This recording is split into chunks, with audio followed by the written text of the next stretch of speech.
Baik, Assalamualaikum warahmatullahi wabarakatuh. Kami dari kelompok 7. Langsung saja, dalam matkul SKHPI kali ini kami akan membahas hukum perdata Islam di Turki. Seterusnya yaitu sejarah negara Turki. Turki merupakan negara yang berdiri di atas reruntuhan Imperium Turki Utsmani yang berkuasa hampir 6 abad lamanya. Ini terhitung sejak 1342 sampai dengan 1924 Masehi. Imperium Turki Utsmani mencapai puncak kejayaannya pada masa pemerintahan Sulaiman Al-Qanuni.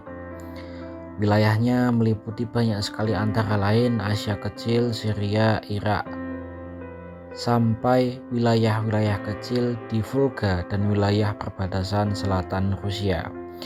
Selain itu, kemajuannya cukup pesat dalam bidang militer, juga kemajuan dalam bidang administrasi hingga institusi sosial. Namun kejayaan tidak berlangsung lama. Kejayaan ini perlahan-lahan mulai memudar pada tahun 1571 akibat serangan demi serangan dari Portugis maupun Rusia. Turki Utsmani kehilangan satu demi satu wilayahnya.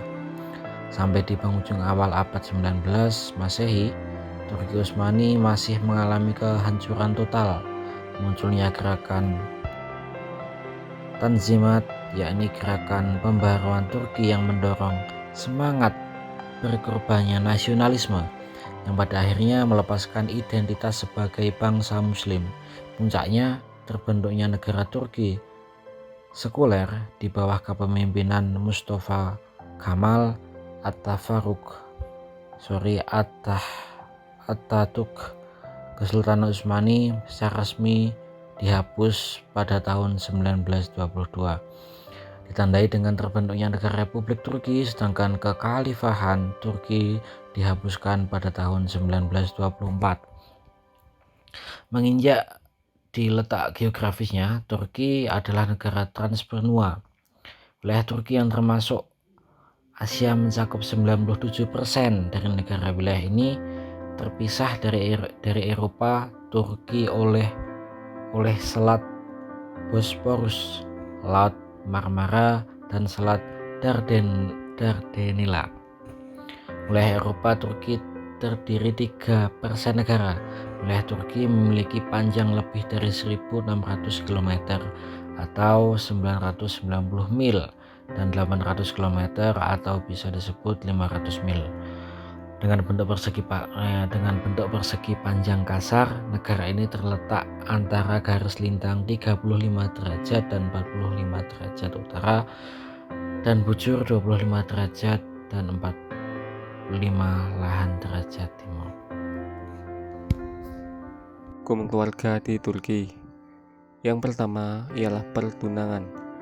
Hukum keluarga di Turki tidak menganjurkan untuk diadakannya pesta seremonial tertentu pra-pernikahan, karena khitbah ini bertujuan untuk saling menjajaki antara pasangan calon pengantin. Yang kedua, usia pernikahan. Batas minimal umur pernikahan seorang gadis adalah 17 tahun dan 18 tahun seorang laki-laki. Namun, dalam kasus-kasus tertentu, pengadilan dapat mengizinkan pernikahan anak laki-laki 15 tahun dan perempuan berusia 14 tahun setelah mendapat keterangan dari orang tua mereka. Yang ketiga ialah larangan terhadap melakukan pernikahan. Undang-undang Turki menetapkan beberapa kategori larangan-larangan dalam penyatuan melalui ikatan pernikahan, yaitu di mana calon mempelai masih mempunyai hubungan darah dalam garis langsung, seperti saudara laki-laki, perempuan, bibi, paman, keponakan, saudara seibu, saudara seayah, dan juga melalui perkawinan. Yang keempat ialah poligami. Undang-undang Turki melarang perkawinan lebih dari satu selama perkawinan pertama masih berlangsung. Undang-undang ini menyatakan bahwa seorang tidak menikah jika ia tidak membuktikan bahwa pernikahan yang pertama bubar karena kematian. Perceraian atau pernyataan pembatalan, pernikahan yang kedua dinyatakan tidak sah oleh pengadilan atas dasar bahwa orang tersebut telah berumah tangga saat menikah.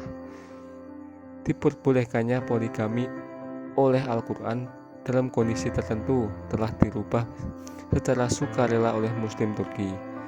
Turki adalah negara Muslim yang melarang poligami sejak tahun 1958 yang tercantum dalam Undang-Undang Perkawinan 1958 yang diperbarui tahun 1964 menyatakan bahwa bagi mereka yang melakukan poligami maka dihukum 1 tahun penjara dan denda 240.000 francs dalam pasal 18. Selanjutnya ada resepsi pernikahan. Disebutkan dalam Undang-Undang Sipil Turki bahwa resepsi pernikahan boleh dirayakan sesuai dengan agama yang dianut. Hanya saja, sebaiknya syarat-syarat formalitas seperti pendaftaran dan pencatatan perkawinan dipenuhi dulu sesuai dengan peraturan yang berlaku. Selanjutnya ada pembatalan pernikahan. Pasal 112 Undang-Undang Sipil Turki menyebutkan bahwa pernikahan harus dibatalkan bila dalam kondisi pertama, salah satu pihak berumah tangga saat menikah. Yang kedua, pada saat menikah salah satu pihak menderita penyakit jiwa. Dan yang ketiga, termasuk dalam pernikahan yang dilarang. Selanjutnya, pernikahan tidak sah.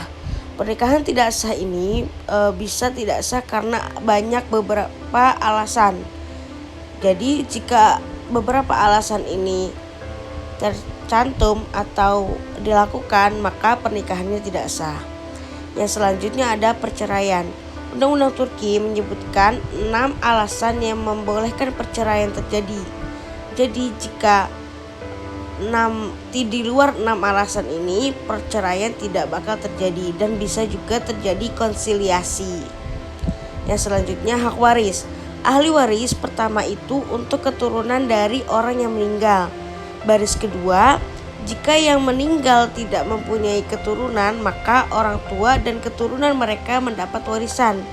Nah, yang ketiga, jika tidak ada kakek, neneknya dan keturunan mereka. Yang terakhir ada kafa'ah. Kafa'ah ini ketentuannya di Turki secara formal tercantum dalam The Ottoman Law of Family Right, yaitu pasal 45 menyebutkan syarat untuk sebuah pernikahan yang mengikat laki-laki harus menjadi sama dengan perempuan dalam kekayaan, pekerjaan, dan hal-hal serupa. Jadi maksudnya di sini adalah ketika akan menikah, derajat perempuan dan laki-laki dalam bidang kekayaan, bidang pekerjaan, dan bidang yang serupa itu sama. Tidak ada yang naik turun. Mungkin cukup sekian dari kelompok kami, kurang lebihnya mohon maaf. Wassalamualaikum warahmatullahi wabarakatuh.